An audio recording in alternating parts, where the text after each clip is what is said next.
नमस्कार दोस्तों, स्वागत है आपका स्टडी IQ आरंभ पर। दोस्तों, हमने पिछले अध्याय में देखा कि कैसे दिल्ली सल्तनत ने भारत की राजनीति और समाज में बड़े बदलाव लाए। लेकिन अब 16वीं शताब्दी में एक और नई शक्ति उभर कर आई है, जिसे हम मुगल साम्राज्य के नाम से जान रहे हैं। मुगल शासक केवल सेना के बल पर नहीं, बल्कि अपनी प्रशासनिक नीतियों या सुधारों, सांस्कृतिक नीतियों और धर्मनिरपेक्ष दृष्टिकोण के कारण भी प्रसिद्ध हुए हैं। इनमें अकबर का नाम प्रमुख तौर पर लिया जाता है। अब जो ये शासक हैं, इन्होंने अपनी एक अलग पहचान छोड़ी है। बाबर से लेकर के औरंगजेब ने अपनी एक अलग पहचान छोड़ी है। तो ऐसे में आज के चैप्टर में यानी चैप्टर 4 में हम मुगल साम्राज्य के बारे में जानेंगे। यहाँ आपको मैं बता दूं थोड़ा सा कि जो हम क्लास 7 में मुगल साम्राज्य के बारे में पढ़ रहे हैं, अब नई NCERT में यही चैप्टर उठ करके कहाँ पहुँच गया है? ये पहुँच गया है साहब क्लास 8th में। ठीक है, अब वहां क्या बदलाव हुए मैं आपको आगे बता दूंगा। क्या बदलाव, क्या उसमें से हटाया गया है और क्या उसमें नया जोड़ा गया है। ठीक है, चलिए शुरू करते हैं आज का चैप्टर। तो देखिए, पृष्ठभूमि समझते हैं कि यहां पर जो मध्यकाल की जो भारत है, मध्यकाल भारत में किसी भी शासक के लिए शासन करना अत्यंत मतलब सरल नहीं रहा था। शासन करना एक कठिन था। क्यों कठिन था? क्योंकि यहाँ लोगों की अपनी अलग अलग संस्कृतियां थी, अलग अलग भाषा थी, यानी विविधता से परिपूर्ण था भारतीय समाज। इसलिए उनका शासन करना जो है कठिन रहा। लेकिन मुगल जब आ रहे हैं तो जो इनसे पहले के जो शासक थे या साम्राज्य थे, वो बहुत ज्यादा दिनों तक नहीं टिक पा रहे हैं। लेकिन मुगल जैसे ही आ रहे हैं, मुगल अपना जो है एक स्थायी साम्राज्य स्थापित कर रहे हैं। एक लंबे समय तक का स्थायी साम्राज्य स्थापित कर रहे हैं, लगभग 350 साल। ठीक है, पहले केवल छोटी छोटी अवधियों के लिए ही शासन संभव जान पड़ता था, लेकिन मुगल अब एक लंबी अवधि के लिए शासन कर रहे हैं। अब ये शासन कर रहे हैं तो इनकी अपनी नीतियां, अपनी खूबियों के कारण ऐसा कर पा रहे होंगे ये। ठीक है, जिसमें अकबर का नाम विशेष रूप से लिया जा सकता है। अब देखिए, इसमें साम्राज्य विस्तार की बात करें इसमें, तो ये 16वीं सदी के उत्तरार्ध में, तो लगभग जो है 1526 से स्टार्ट होता है इनका साम्राज्य। तो 1526 से लेकर के दिल्ली और आगरा से अपने राज्य का विस्तार शुरू कर रहे हैं। ये कौन? मुगल। तो 16वीं सदी के उत्तरार्ध से दिल्ली और आगरा से अपने साम्राज्य का ये विस्तार शुरू कर रहे हैं और 17वीं शताब्दी तक लगभग पूरे उपमहाद्वीप पर अपना यह अधिकार कर लेते हैं, अपने नियंत्रण में ले आते हैं। ठीक है, अब देखिए साहब, आगे समझते हैं। अब इनकी प्रशासन और शासन व्यवस्था की बात करें तो साहब, जो प्रशासनिक ढांचे और शासन संबंधी विचार उन्होंने लागू किए, उनके पतन के बाद भी वो टिके रह रहे हैं। यानी कि जो शासन में इनके विचार थे या नीतियां थी, जब इनका पतन हो गया मुगलों का, उनके बाद भी जो आगे के लोग आ रहे हैं, उनकी नीतियों में इनके प्रभाव को देखा जा सकता है। यही उनकी राजनीतिक धरोहर भी है। ठीक है, जब ये जो है मान के चलते हैं, बाबर के बाद हुमायूं आ रहा है, या फिर जो है अकबर आ रहा है, अकबर के बाद जहांगीर आ रहा है, शाहजहां आ रहा है, तो ये जो है अपने पूर्ववर्ती शासकों की भी जो है नीतियों को लेकर के चल रहे हैं, साथ में उन्हें हटा नहीं रहे हैं। तो इसलिए यह उनकी धरोहर हो जा रही है राजनीतिक। अब इनका प्रभाव क्या हुआ मुगलों का? तो इनका बहुत गहरा प्रभाव पड़ा भारत में। राजनीतिक स्तर पर भी पड़ा, सांस्कृतिक स्तर पर भी पड़ा और समाज के स्तर पर भी पड़ रहा है। यही कारण है कि मुगल आज भी जो है भारतीय राजनीति में एक केंद्रीय भूमिका निभाते हैं या महत्वपूर्ण भूमिका निभाते हैं। आज की वर्तमान सरकार है तो उनकी विचारधारा अलग है, तो इस वजह से जो है, और दूसरा विपक्ष है, उसकी विचारधारा अलग है, तो इस मुद्दों पर दोनों आपस में टकराते रहते हैं। अब NCERT ने हाल ही में बदलाव किया है। बदलाव में जो है अकबर को क्रूर दिखा जा रहा है, यानी कि अकबर उस समय का आदमी है, लेकिन आज भी वो भारतीय राजनीति को प्रभावित कर रहा है। तो इस तरीके से इनका लंबा प्रभाव रहा। तो उनके बाद आने वाले शासक भी इस प्रभाव से अछूते नहीं रहे हैं। तो यही कारण है, अछूते नहीं रहे, तो इनका जो बनाया गया किला है, उस पर आज भी भारतीय प्रधानमंत्री जाकर के 15 अगस्त पर स्वतंत्रता दिवस के अवसर पर अपना भाषण देते हैं। तो आज भी स्वतंत्रता दिवस पर प्रधानमंत्री लाल किले, जो मुगलों का निवास स्थान हुआ करता था, वहां राष्ट्र को संबोधित करते हैं। यहां मैं आपको एक चित्र दिखा दे रहा हूं, ये लाल किला पूरा, और ये देख रहे हैं आप प्रधानमंत्री मोदी जी। अभी हाल ही में जो 2-3 दिन पहले जो है, 3 दिन पहले स्वतंत्रता दिवस का अवसर था, उस समय प्रधानमंत्री मोदी जी ने इसी लाल किले की प्राचीर से भाषण दिया था यहां से। ठीक है, तो इस तरीके से इनका प्रभाव आज भी देख रहे हैं भारत में।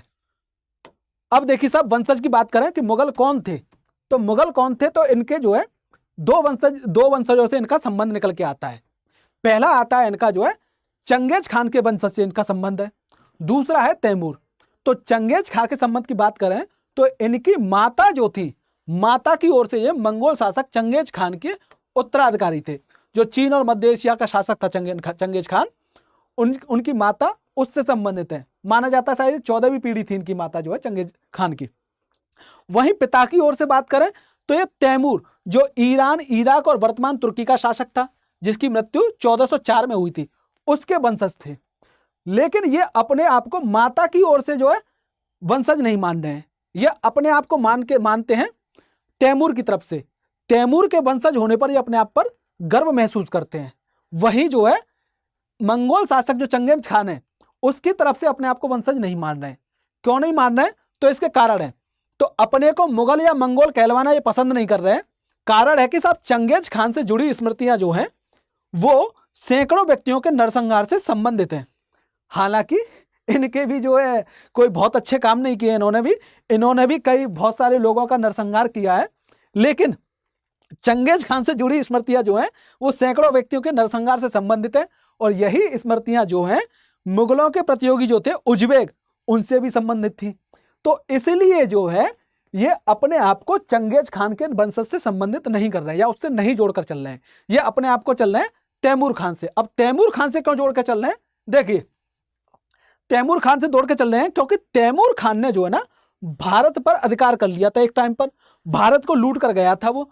तो दूसरी तरफ मुगल तैमूर के वंशज होने पर गर्व का अनुभव करते थे, क्योंकि इसलिए कि इस महान पूर्वज ने 1398 में दिल्ली पर कब्जा कर लिया था।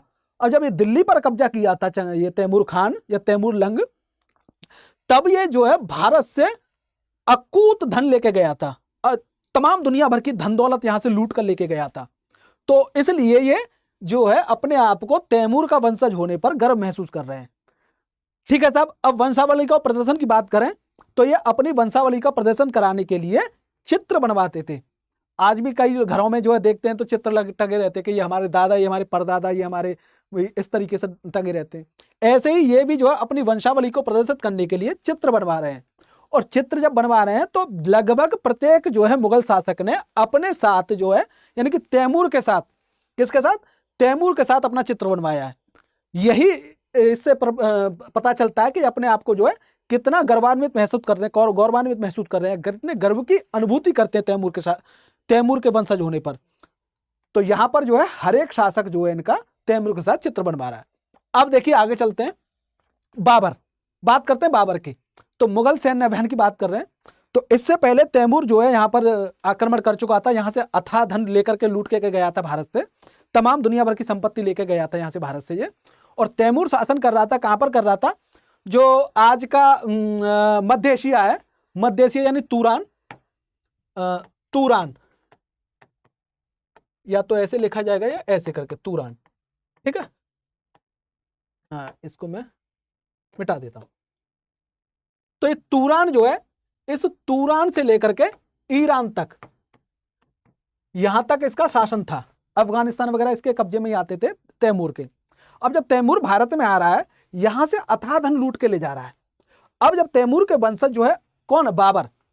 बाबर जो है इन कहानियों को सुनता था, एक बुढ़िया के माध्यम से वो कहानी सुना था कि इसका जो दादा था, ये दादा जो है अथाह धन लूट के लाया था भारत से। तो इसके मन में भी लालच जाग रहा है कि मैं भी जाऊंगा भारत पर, एक ना एक दिन आक्रमण करके उस भारत को अपने कब्जे में करूंगा, वहां से मैं भी धन लूट के लाऊंगा। तो इसी सब में ये बड़ा सोच करके बड़ा हो रहा है और 10 साल की उम्र में ये जो है गद्दी पर बैठ जाता है। तो बाबर ने जब 10 साल की उम्र में गद्दी पर बैठ जाता है, मतलब इसके पिता की मृत्यु हो जाती है, तो जब ये 10 साल का होता था, तो इसीलिए उसका उत्तराधिकारी बन जाता है। लेकिन असली सत्ता मिलती है इसे 1494 में, और ये फरगना राज्य का उत्तराधिकार प्राप्त कर लेता है पिता की मृत्यु के बाद। तो जब ये उत्तराधिकार प्राप्त करता है तो उसकी केवल जो उम्र कितनी थी, वो केवल 12 वर्ष की उम्र में था। अब यहां पर जो है उज्बेकों यानी मंगोलों की दूसरी शाखा थी, आक्रमण के कारण उसे अपनी पैतृक गद्दी छोड़नी पड़ी। यानी ये गद्दी पर तो बैठ गया, उत्तराधिकार इसने प्राप्त कर लिया, लेकिन जो उज्बेक थे इस पर आक्रमण कर रहे हैं, लगातार आक्रमण कर रहे हैं और इसे अपनी गद्दी खोनी पड़ रही है, तो फिर ये फिर संघर्ष करता है सत्ता पाने के लिए। फिर जो है ये काबुल पर जो है सत्ता पाने के लिए काफी दिनों तक जो संघर्ष करता है। काबुल पर शायद इसका चाचा या चचेरा भाई था, चाचा था, ठीक है, वो इस पर सत्ता कर रहा होता है, तो उसको अपने कब्जे में लेना चाहता है। तो कब्जे में लेना चाहता है, तो 1504 में आखिर में ये काबुल पर कब्जा कर लेता है। और 1504 में जब कब्जा कर लेता है उसके बाद ये फिर भारत की तरफ देखता है, क्योंकि इसने शुरू से ही, जब ये बड़ा हो रहा है, ये बुढ़िया से सुन रहा है कहानी कि तैमूर जो तुम्हारे दादा थे तमाम दुनिया भर का धन लूट के लाए थे वहां से, और इतनी संपत्ति थी, और इसके मन में भी ख्वाब आ रहा है कि मैं भी जाऊंगा। और ये जो हमेशा सोचता रहा था, जब यहाँ पर ये भटक रहा था तब भी सोच रहा था कि मैं जो है भारत की ओर जाऊंगा, भारत पर आक्रमण तो करूंगा ही, वहां से धन लूट के लाऊंगा, वहां अपना शासन स्थापित करूंगा। अब यहाँ काबुल पर भी सेम स्थिति हो रहा है, काबुल पे इसने कब्जा कर लिया, यहाँ पर भी इसे संघर्ष करना पड़ रहा है, संघर्ष करना पड़ रहा है।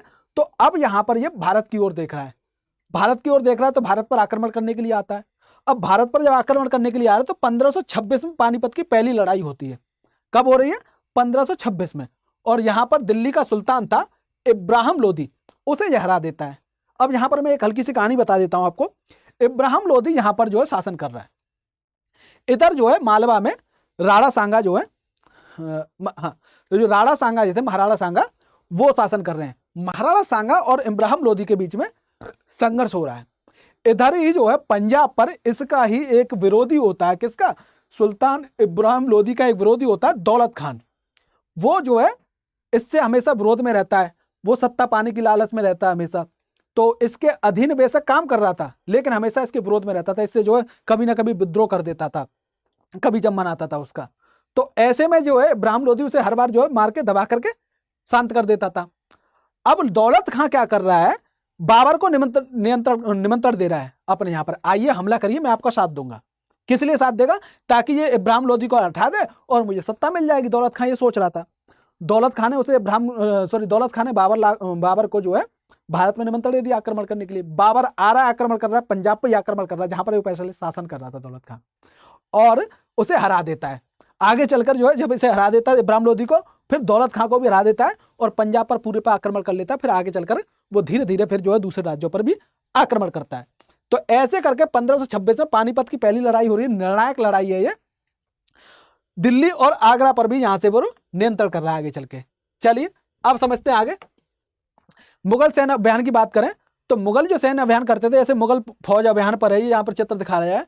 तो यहीं पर 16वीं शताब्दी के युद्धों में तोप और गोलीबारी का पहली बार जो है इस्तेमाल हो रहा है। बाबर जब पानीपत में युद्ध कर रहा है तो पहली बार तोप का इस्तेमाल कर रहा है। भारत में पहली बार तोप का इस्तेमाल हो रहा है युद्ध में। इसी तोप के इस्तेमाल की वजह से वो युद्ध में बढ़त भी पाता और जीत हासिल करता है। बाबर ने इनका पानीपत की पहली लड़ाई में प्रभावशाली ढंग से प्रस्तुत वो किया था। हालांकि भारत में पहले से ही यानी लगभग 14वीं शताब्दी में यह तकनीक, बारूद की तकनीक आ चुकी थी, लेकिन तोप का इस्तेमाल पहली बार कहां पर हो रहा है? वो पानीपत के युद्ध में हो रहा है। ठीक है, अब चलिए समझते हैं आगे। मुगल सम्राट की बात करें। अब देखो नई और पुरानी एनसीईआरटी में यही अंतर होता है। जब लोग पूछते हैं कि नई पढ़ा रहे हो कि पुरानी पढ़ा रहे हो, देखिए आप अगर यूपीएससी के स्टूडेंट हैं तो आपके लिए पुरानी ज्यादा अच्छी रहेंगी। नई क्यों नहीं अच्छी रहेंगी? कि नईयों में जो है जो एनसीईआरटी है कई सारी चीजें हटा देता है। वो जो है कक्षा 6 या 7 में जो भी बच्चे पढ़ रहे हैं उनके लिए तो लाभदायक है, उनका जो सिलेबस कम हो गया, उन्हें कम पढ़ना पड़ रहा है। लेकिन आपके लाभदायक तो नहीं है। आपके सिलेबस में तो ये सारी चीजें हैं, आपको तो पढ़ना ही है, आपको जितना ज्यादा मिल जाए उतना ज्यादा पढ़ना है। अब देखिए जब नई की बात करें तो ये वाले जो चीजें हैं मुगल सम्राट की जो जानकारी है, ये सारी नई वाली एनसीईआरटी में से हटा दी गई हैं। वहां पर जो है कई कई जगह पे जो छोटी छोटी जानकारी दी गई है, हमें समझ, जो आपको एज ए यूपीएससी स्टूडेंट होने के नाते केवल इतना समझना है कि उनकी विचारधारा, सॉरी उनके संबंध में नया दृष्टिकोण क्या प्रस्तुत किया गया है। जैसे अकबर को अब तक केवल महानता का दृष्टिकोण से देखा जा रहा है, ज्यादातर जो है उसी दृष्टिकोण से देख रहे हैं। लेकिन इस बार जो एनसीईआरटी ने बदलाव किए हैं, वहां पर एनसीईआरटी अकबर के एक दूसरे पहलू को भी दिखा रहा है कि अकबर केवल महान नहीं था, वो अकबर की सीमाएं भी हैं। अकबर एक क्रूर शासक था, ये भी एक दूसरा दृष्टिकोण प्रस्तुत कर रहा है। तो आपके लिए यूपीएससी के स्टूडेंट होने के नाते यह जानना जरूरी होता है कि महानता के अलावा उसकी क्या सीमाएं थी, वो क्रूर कैसे है, वो जानना आपके लिए जरूरी है। ये नहीं कि साहब नई में कुछ चीजें हटा दी तो उसे ना पढ़े, ना, आपके सिलेबस में तो सारी चीजें हैं। तो ये नई वाली में से ये सारी चीजें आपको नहीं मिलेंगी, वहां पर कम है। जैसे हमने पिछले अध्याय में जो है रजिया सुल्तान के बारे में पढ़ा, हम जो है कुतुबुद्दीन ऐबक और इल्तुतमिश के बारे में पढ़ रहे हैं सारी चीजें। अब नई जो एनसीईआरटी आई है उसमें से रजिया सुल्तान के बारे में हटा दिया है। ठीक है, वो रजिया सुल्तान का पूरा खंड हटा दिया। तो आपके लिए तो नुकसान हो गया ना, क्योंकि आपको तो रजिया सुल्तान के बारे में पढ़ना है, आपके यूपीएससी के सिलेबस से वो संबंधित है। वो जो कक्षा 8 में जो पढ़ रहा है या 6 में पढ़ रहा है या 7 में पढ़ रहा है उसके लिए लाभदायक, उसका सिलेबस कम हो गया। ठीक है, चलिए अब मुगल सम्राट बाबर के बारे में लगभग मैं सारी बात बताया। 1526 में पानीपत के मैदान में इब्राहिम लोदी और उसके अफगान समर्थकों को हराया था, जो उसका नाम दौलत खां था। 1527 में इसकी खानवा की लड़ाई हो रही है राणा सांगा के साथ में, राजपूत राजाओं और उनके समर्थकों को हराया इस 1527 में। 1528 में चंदेरी में राजपूतों को हरा है और अपनी मृत्यु से पहले दिल्ली और आगरा में मुगल नियंत्रण स्थापित कर लिया था। इसके बाद इसका बेटा आ रहा है हुमायूं। हुमायूं 1530 से 1540 तक शासन करता है। फिर इसे शेरशाह सूरी 1540 में जो है हरा करके भगा देता है अफगान में, तो इसका यहाँ पर ये बीच में अपना शासन खो देता है। फिर ये 1555 में फिर आता है वापस और 1556 तक ये शासन करता है। तो हुमायूं ने अपने पिता की वसीयत के अनुसार जायदाद का बंटवारा किया, प्रत्येक भाई को एक एक प्रांत मिला। अब देखिए यहाँ पर जो है, यहाँ ज्येष्ठ अधिकार का जो है ज्येष्ठ पुत्र को जो है अधिकार नहीं मिलता था, उत्तराधिकार। जैसे अन्य राजाओं में क्या था कि जो घर का जो वंश का सबसे बड़ा बेटा होगा उसे उत्तराधिकारी बना दिया जाएगा, लेकिन यहाँ मुगल जो थे उनके यहाँ पर ऐसे उत्तराधिकारी की परंपरा नहीं है। अब ऐसी परंपरा नहीं है तो यानी कि बड़े पुत्र को केवल जो है शासन या उत्तराधिकार नहीं मिलेगा, बल्कि जितने भी बेटे हैं उनके बीच में सबसे बराबर बराबर वो सत्ता बांट दी जाएगी। तो यही काम कर रहा है यहाँ पर हुमायूं।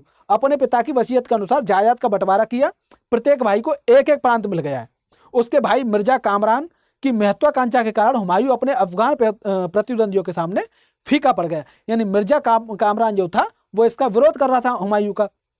अब ऐसे में शेर खान जो था, जिसे हम शेरशाह सूरी के नाम से भी जान रहे हैं, हुमायूं को वो 2 बार हरा रहा है। पहला हरा रहा है 1539 में चौसा के युद्ध में, और दूसरा हरा है 1540 में कन्नौज के में।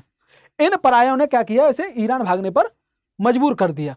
यहां से भाग गया ईरान। अब यहां पर इसे अपनी सत्ता खोनी पड़ी है, लेकिन ईरान में जो है हुमायूं ने सफाविद शाह की मदद ली और इसकी मदद से ये फिर 1555 में फिर दिल्ली पर आ रहा है और भारत में आ रहा है, फिर दिल्ली पर ये कब्जा कर ले रहा है। और उससे अगले वर्ष इस इमारत में दुर्घटना में उसकी मृत्यु हो गई। कौन सी इमारत में? इस इमारत में एक दुर्घटना होती है और ये मर जाता है हुमायूं। चलिए अब देखिए आगे हुमायूं के बाद आता है साहब अकबर। इसी के बारे में आज जो एनसीईआरटी ने कुछ बदलाव किए जिसके चलते कुछ विवाद भी हुए। वो विवाद क्या है मैं भी बता दूंगा अभी, ठीक है। तो अकबर जो है 13 वर्ष की अल्पायु में अकबर सम्राट बन रहा है, मात्र 13 साल की उम्र में। और इसका जो दादा था बाबर, वो कितने की बन रहा है? 12 साल की उम्र में। उसके शासनकाल को 3 अवधियों में विभाजित किया है पुरानी एनसीईआरटी में, जिसमें सब पहला है 1556 से लेकर के 1570। इसमें क्या कर रहा है मध्य अकबर, क्या कर रहा है इसमें, अपने संरक्षक बैरम खान और अपने घरेलू कर्मचारियों से स्वतंत्र हो जाता है। क्योंकि 13 साल की उम्र है, नाबालिग है, तो इसलिए ये बैरम खान और अपनी माता के संरक्षण में शासन कर रहा होता है। लेकिन यहां पर वो अपने स्वतंत्र हो रहा है। उसने सूरी और अन्य अफगान निकटवर्ती राज्यों और मालवा, गोंडवाना और अपने सौतेला भाई जो था इसका मिर्जा हाकिम और उज्बेकों के विद्रोह को दबाने के लिए सैन्य अभियान चलाए। किस किस के लिए? पहला तो साहब ये शेरशाह सूरी के लिए, दूसरा अफगान थे, ऐसे ही निकटवर्ती राज्य थे इसके साथ, मालवा, गोंडवाना और सौतेले भाई था इसका जो मिर्जा हाकिम, इनको इनके विद्रोह को दबाने के लिए, उज्बेकों के विद्रोह को दबाने के लिए सैन्य अभियान कर रहा है। ठीक है साहब। अब देखिए इसका दूसरा जो अवधि है इसकी, जो 3 अवधियों में इसके शासन को बांटा है, पहला ये, दूसरा ये, तीसरा ये। तो दूसरी अवधि है साहब इसकी 1570 से लेकर 1585। इसमें क्या कर रहा है ये? गुजरात के विरुद्ध सैनिक अभियान कर रहा है यहाँ पर ये। इन अभियानों के पश्चात उसने पूर्व में बिहार, बंगाल, उड़ीसा में अभियान चलाए। ठीक है, जिन्हें 1579 से लेकर के 1580 में मिर्जा हाकिम के पक्ष में हुए विद्रोह ने और जटिल बना दिया था। अब इसका तीसरा जो चरण है वो है साहब 1585 से लेकर के 1605। यहां पर अकबर के साम्राज्य का विस्तार हो रहा है। जब यहां पर ये अपने विद्रोह को दबा दे रहा है, सब कुछ कर दे रहा है, अपने विरुद्ध जो विद्रोह हो रहे हैं, तो अब यहां पर तो स्थायित्व आ गया साम्राज्य में। अब ये विस्तार करेगा। अब जब विस्तार कर रहा है तो उत्तर पश्चिम में ये अभियान चला रहा है, जहां पर सफाविद उनको हरा करके कंधार पर कब्जा कर ले रहा है ये, और फिर कश्मीर को भी अपने साथ जोड़ ले रहा है।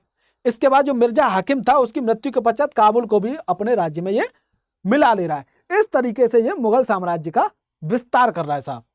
अब देखिए दक्कन में अभियान की शुरुआत कर रहा है अब ये, और यहां पर बरार, खानदेश और अहमदनगर के कुछ हिस्सों को भी अपने राज्य में ये मिला ले रहा है।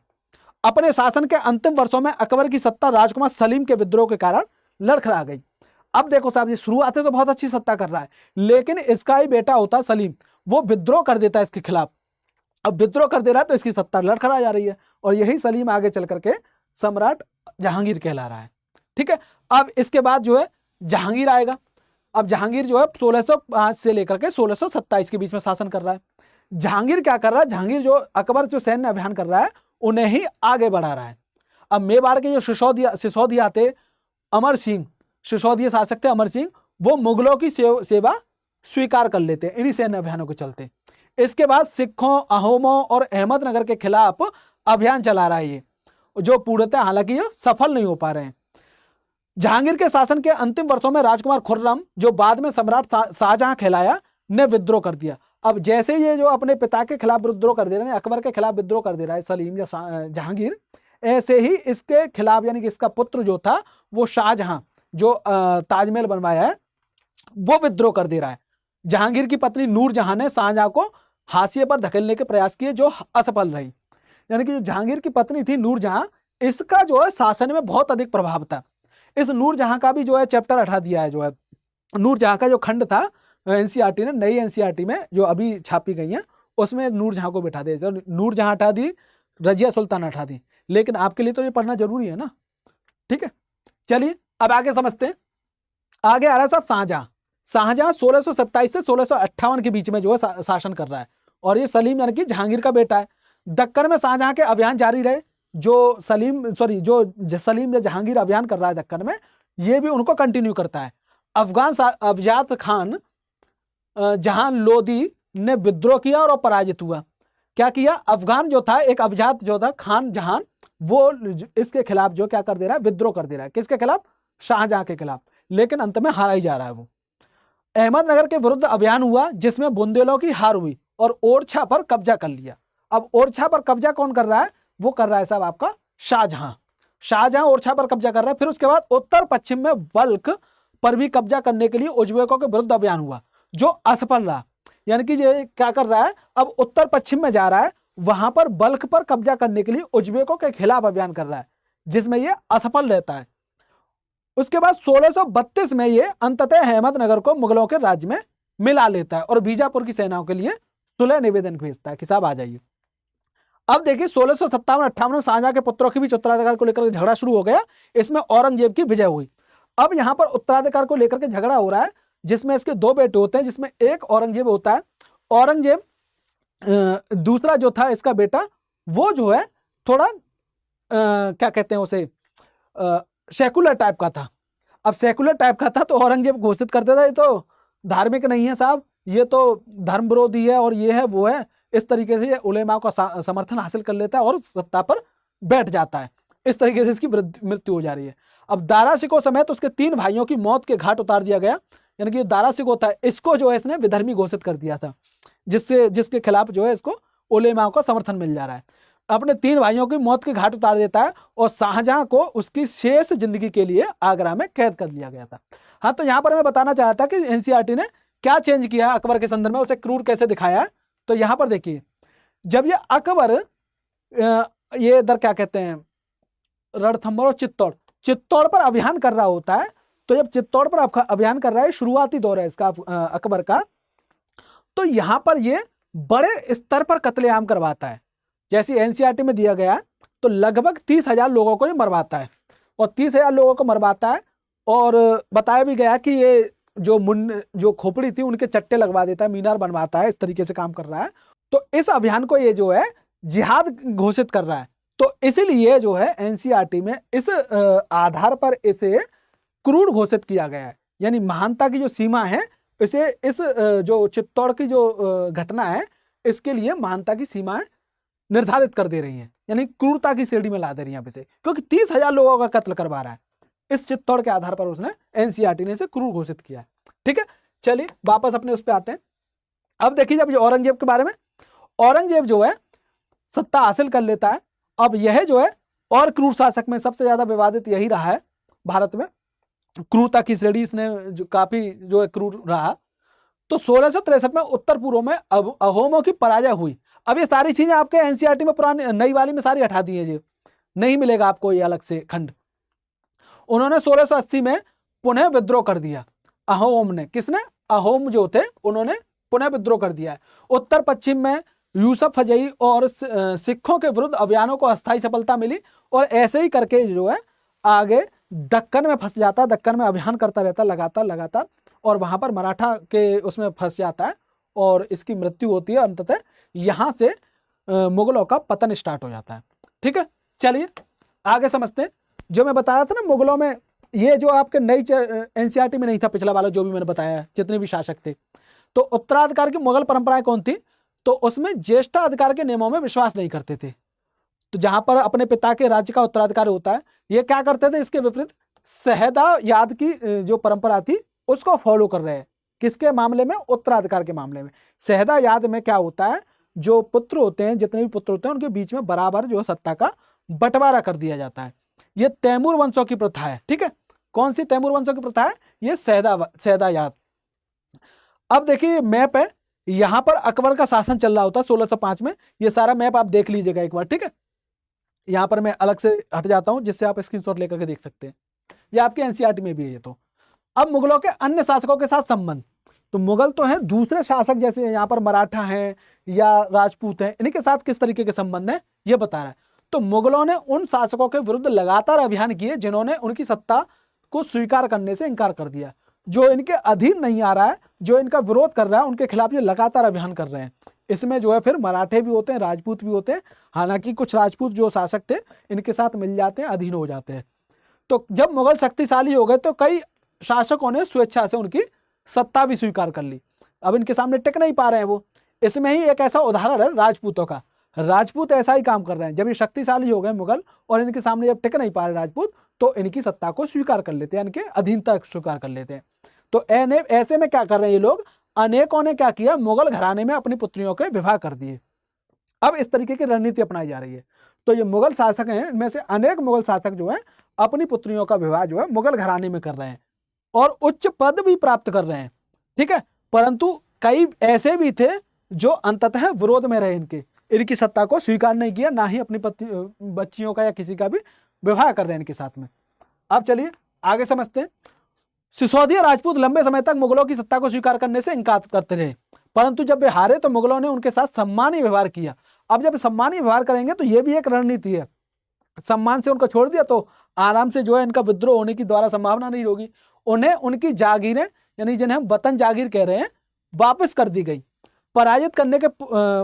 पराजित करने परंतु अपमान न करने के भी सावधानी से बनाए गए संतुलन की वजह से मुगल शासक भारत के अनेक शासकों और सरदारों पर अपना प्रभाव बढ़ा पाए। अब जब सब पराजित कर दे रहे हैं, उनका अपमान भी नहीं कर रहे हैं, सम्मान कर रहे हैं, सम्मान से उनकी जागीरें भी वापस कर दे रहे हैं, तो लोग खुश हो रहे हैं। तो दूसरे लोग भी जो इनके विरोध में रहे होंगे, माने कि चलो क्या मरना क्या लड़ना, जो है चलो कम से कम जो है सम्मान तो दे रहा है, कम से कम हमारी जागीर तो वापस कर दे रहा है, चलो इसकी सत्ता को स्वीकार कर ले रहे हैं। तो इस तरीके से जो है अनेक प्रभाव में आए। लेकिन यह संतुलन हमेशा बरकरार नहीं रहा।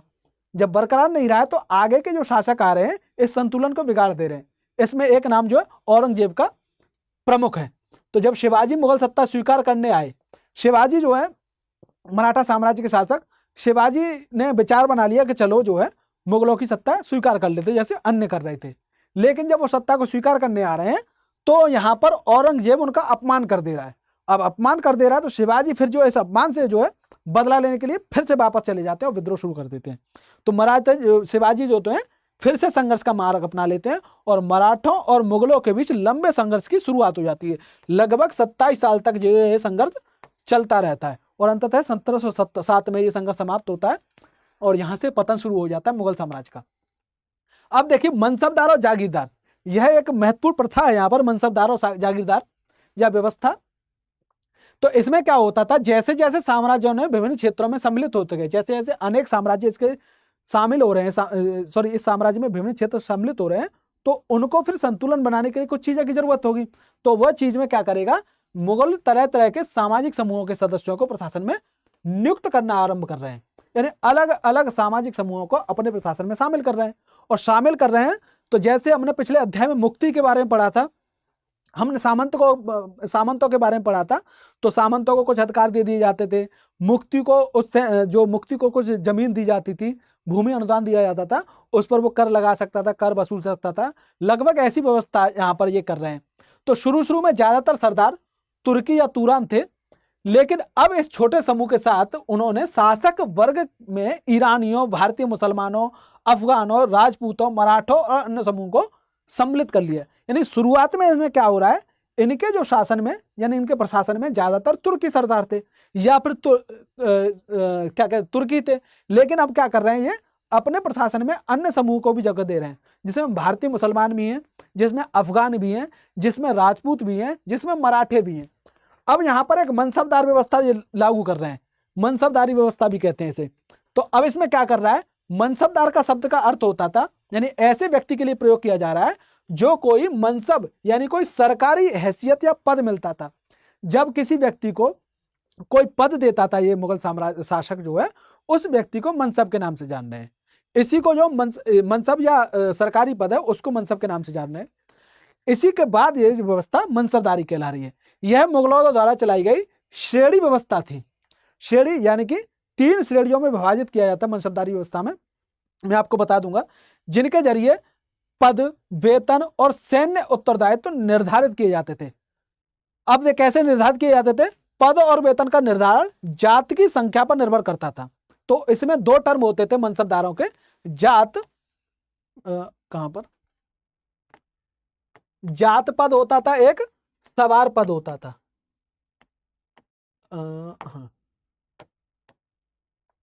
कौन कौन सा होता है, एक जात पद और एक सवार।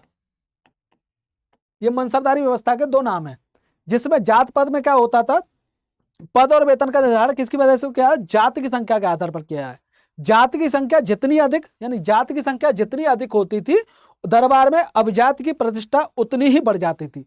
यानी जितनी जात की संख्या उतना ही वो बड़ा अधिकारी या उसकी प्रतिष्ठा भी उतनी ज्यादा हो रही है और उसका वेतन भी उतना ही ज्यादा होता था। यानी जात के आधार पर वेतन निर्धारित हो रहा है, किसमें, मनसबदारी व्यवस्था में। अब यहां पर 3 श्रेणियों में बांटा जा रहा है, जात और सवार पद के आधार पर। मैं आपको जब आगे पढ़ाऊंगा वो जब मैं इसको समझा दूंगा आपको, ठीक है। अब जो सैन्य उत्तरदायित्व मनसबदार को सौंपे जाते थे, उन्हीं के अनुसार उन्हें घुड़सवार रखने पड़ते थे। यानी जो जात पद उसे सौंपा गया है, उसी के आधार पर उसे बता दिया जाता था कि तुझे कितनी संख्या में जो है सैनिक रखने हैं, उसी संख्या में वो सैनिक रखता था। और जब वो सैनिक रख रहा है तो मनसबदार अपने सवारों को निरीक्षण के लिए लाते थे। यानी कि जब सवार ये मनसबदार जो था, अपने सवार जो थे या सैनिक जो थे, जिसे मैं सवार पद के नाम से भी कह रहा हूं, सवार पद के में जो है संख्या निर्धारित कर दी जा रही सैनिकों की। अब इसने बराबर संख्या रखी है नहीं रखी है, ज्यादा तो नहीं रख लिया, कम तो नहीं रख लिया, इसका निरीक्षण कराने के लिए समय समय पर आ भी रहा है दरबार में। ऐसे ही वे अपने सैनिकों के घोड़ों को दगवाते थे। तो यहां पर एक दाग प्रथा स्टार्ट हो रही है, पहली बार घोड़ों को दागा जा रहा है, पहचान के लिए दागा जा रहा है। साथ ही साथ ये सैनिकों का पंजीकरण भी करवा रहे हैं। इन कार्रवाइयों के बाद ही उन्हें सैनिकों का वेतन देने के लिए धन मिलता था। यानी कि ये सारी कार्रवाई कर लेते थे ये, तब उन्हें सैनिकों को वेतन के लिए धन दिया जा रहा है।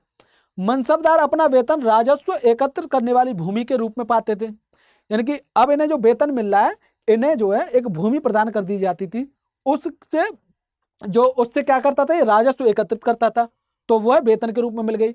लेकिन इन्हें जागीर कहते थे, तो जागीरदारी व्यवस्था के नाम से भी जान सकते हैं आप इसे। तो ऐसे जागीर दे दी जा रही है और वहां से इसे राजस्व वसूली का अधिकार दिया जा रहा है, यही इसका वेतन हो गया। और ये तकरीबन जो है एकताओं के समान थी। एकता व्यवस्था किसने चलाई थी, आप इसे कमेंट करके बताइए मुझे।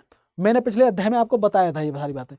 परंतु मनसबदार जो थे, एकताओं के जो जिनको एकता मिलता था, उन्हें क्या कहते थे, मुक्ति के नाम से जानते थे या एकतादार के नाम से जानते थे। ऐसे ही मनसबदारी व्यवस्था में मनसबदार जो है मुक्तियों से भिन्न है।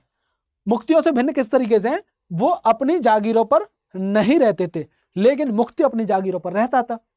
मुक्ति को जो भूमि दी जाती थी वो वहां पर रहता था और उन पर प्रशासन नहीं करते थे। कौन, यानी कि जो मुक्ति था, वो जो भूमि दी जा रही है या उसे जागीर दी जा रही है, उस पर वो रह भी रहा है, वहां प्रशासन भी कर रहा है। लेकिन मनसबदार ना तो उस भूमि पर रह रहा है ना प्रशासन कर रहा है। जिस मनसबदार को जागीर दी गई है, हो सकता है वो किसी दूसरे क्षेत्र में प्रशासन कर रहा हो और यहाँ पर अब नहीं रह रहा, तो यहाँ से राजस्व कौन वसूलेगा, तो राजस्व वसूलेगा जो मनसबदार अपने अधिकारी को यहाँ पर नियुक्त करेगा, अपने प्रतिनिधि को। तो उनके पास अपनी जागीरों से केवल राजस्व एकत्रित करने का अधिकार था और राजस्व वो उनके नौकर उनके लिए एकत्रित करते थे, जबकि वे स्वयं देश के किसी अन्य भाग में सेवारत रहते थे। ठीक है साहब। अब देखिए, अब कालानुसार परिवर्तन भी आ रहा है इसमें। तो अकबर के शासनकाल में इन जागीरों का सावधानी पूर्वक आकलन किया जाता था ताकि इनका राजस्व मनसबदार के वेतन के तकरीबन बराबर रहे। लेकिन जब औरंगजेब का काल आ रहा है, औरंगजेब क्या कर रहा है, यहां पर स्थिति बदल जा रही है। क्यों बदल जा रही है? अब राजस्व प्राप्त राजस्व हो रहा है वो मनसबदार के वेतन से बहुत कम हो गया। अब जब बहुत कम हो गया तो मनसबदार असंतुष्ट रहेगा, असंतुष्ट होगा, इसके खिलाफ जो है विद्रोह भी करेगा। मनसबदारों की संख्या में भी अत्यधिक वृद्धि की दी जा रही है, जिसके कारण उन्हें जागीर मिलने से पहले ही एक लंबा इंतजार करना पड़ रहा है। उसे जागीर मिलने आज नंबर लगाया, उसे जागीर देने का पता चला महीने भर बाद, 2 महीने बाद, 6 महीने बाद इस तरीके से मिल रही है। तो इन सभी कारणों से जागीरों की संख्या में भी कमी हो गई है। एक तो यहाँ पर जो है मनसबदारों की संख्या बढ़ रही है, तो जागीर तो सीमित है ना। तो इसीलिए फलस्वरूप कई जागीरदार जागीर रहने पर यह कोशिश करते थे कि जितना राजस्व वसूल कर सकें कर लें। जैसे ही किसी को जागीर मिल रही है, अब वो जो सोच रहा है कि यहाँ से, क्योंकि भरोसा नहीं फिर कब मिले जागीर, या छीन ली जाए, क्योंकि जागीर कम है, मनसबदार ज्यादा है। तो अब क्या कर रहा है, जहां से जितना भी ज्यादा राजस्व वसूला जा सकता है वसूल लें, निचोड़ लें। तो अब जब ऐसा करेंगे तो उससे क्या होगा, इससे जो है किसानों की जो है मुसीबतें बढ़ेंगी और जो अपना शासन के अंतिम वर्ष जो थे उस दौरान जो है औरंगजेब इन पर नियंत्रण नहीं कर पा रहा है, और यही फिर जो है ये सारी गतिविधियां इसकी पतन के कारण भी बनेंगी इस तरीके से। चलिए अब आगे देखते हैं। मनसबदार और जागीर ऐसे ही जो अपने अपने सवारों के साथ एक मनसबदार अभियान पर जा रहा है। तो ये सवार हो गए, तो मैंने बताया था ना जात पद और सवार पद ये निर्धारित कर दिए जाते थे। तो ये कितने सवार रखेगा वो इसमें निर्धारित कर दिया जाता था, जात के आधार पर उसको ये अलग। अब ऐसे ही यहाँ पर जब ये वो बता रहा था कि यहाँ पर जब मनसबदार ज्यादा हो गए हैं, जागीर कम हो गई हैं, तो यहाँ पर भ्रष्टाचार बढ़ेंगे, किसानों का जो शोषण होगा। तो ऐसा ही यहाँ पर एक चित्र दिखाया गया है। यहाँ पर ये व्यक्ति, ये मनसबदार या जागीरदार है, ये रिश्वत ले रहा है, और इधर एक जो है गरीब किसान पर अत्याचार करता हुआ दिखाया गया है। ठीक है, अब देखिए आगे है जब्त और जमींदारी। जब्त का क्या मतलब होता था, तो मुगलों की आमदनी का प्रमुख साधन था किसानों से जो उपज से मिलने वाला जो राजस्व था वो मुगलों के प्रमुख जो है साधन था। लेकिन अधिकतर किसानों पर ग्रामीण कुलीनों यानी मुखिया या स्थायी सरदारों के माध्यम से राजस्व देते थे। तो ज्यादातर किसान अब क्या कर रहे हैं, वहां पर जो स्थायी मुखिया होता था या सरदार होता था उसके माध्यम से राजस्व दे रहे हैं।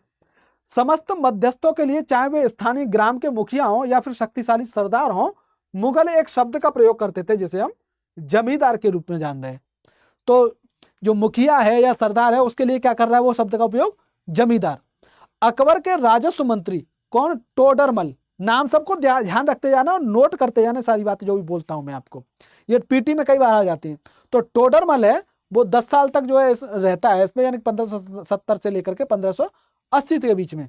वो कृषि की पैदावार के लिए कीमतों, कृषि भूमि का सावधानी पूर्वक सर्वेक्षण कर रहा है। अब जो सर्वेक्षण कर रहा है उससे कुछ डेटा निकल के आ रहा है, आंकड़े निकल के आ रहे हैं।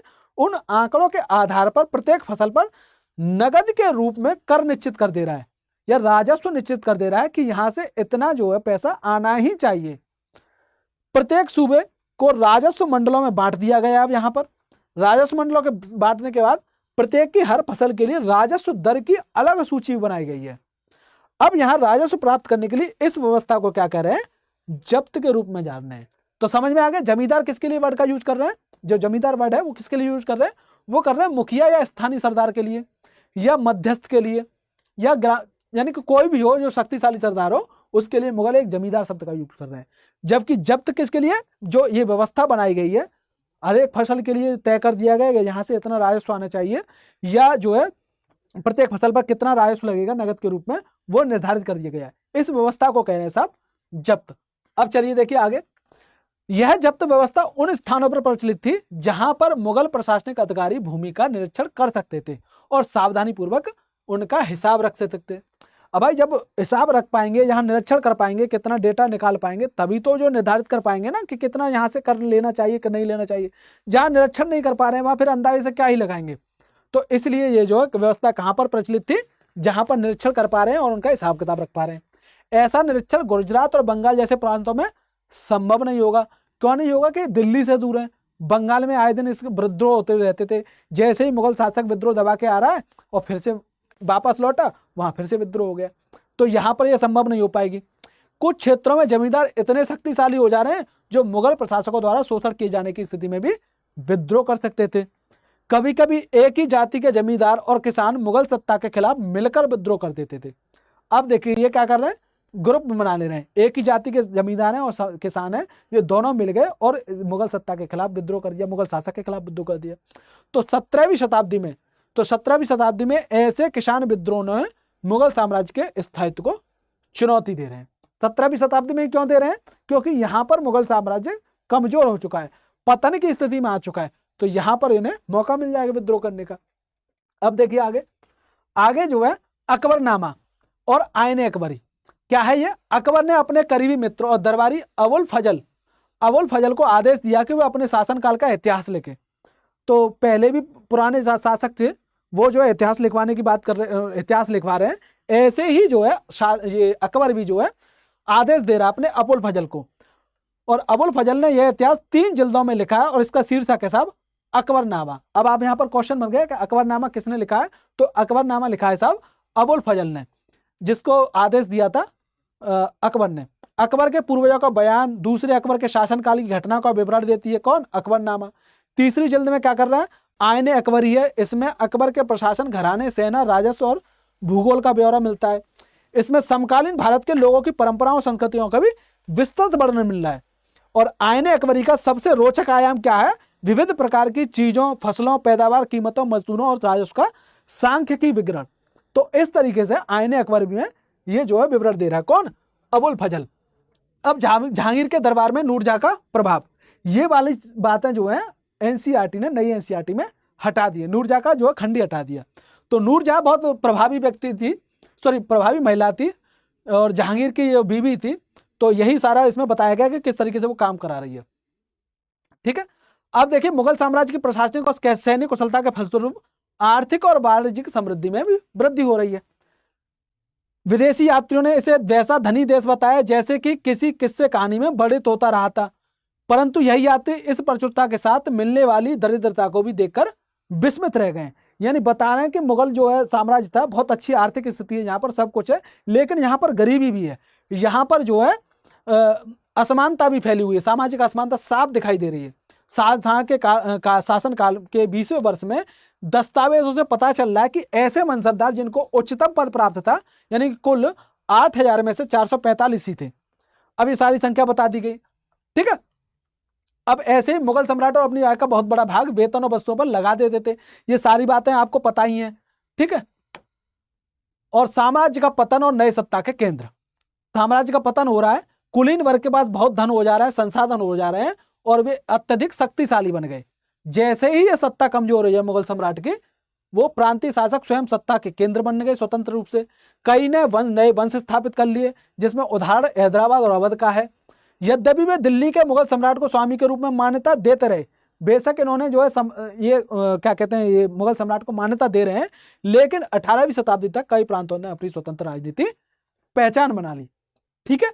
तो ये था आज का चैप्टर। उम्मीद है आपको सारी चीजें समझ में आई होंगी और क्या बदलाव हो रहे हैं साथ के साथ मैं बताता जा रहा हूं। अगर आप डिमांड करेंगे तो मैं जो नई बदलाव किए गए हैं एनसीईआरटी ने, उसका एक अलग से वीडियो बना दूंगा जिससे आप अच्छे से समझ सकें। चलिए मिलते हैं नेक्स्ट वीडियो में, तब तक के लिए नमस्कार।